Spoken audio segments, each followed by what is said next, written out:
Churches, synagogues, and nonprofits are just finding out they may have to pay taxes for the first time. As Corey Rangel tells us, it's linked to this year's tax overhaul and has a lot of people confused. A new tax law has caught churches and nonprofits by surprise.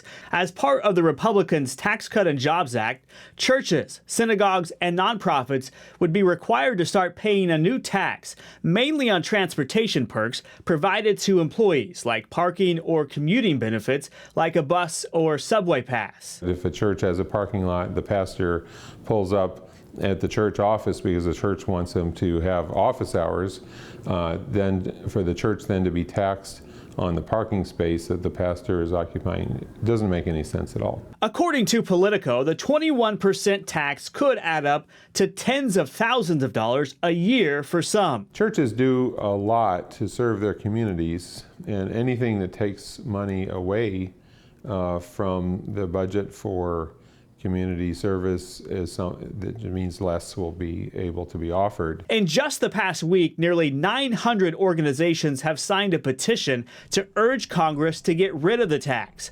The National Council of Nonprofits calls the tax changes a train wreck, citing confusion on how exactly the tax is supposed to work. Meanwhile, one Republican has introduced legislation to kill the tax. In Washington, D.C., I'm Corey Rangel. The historic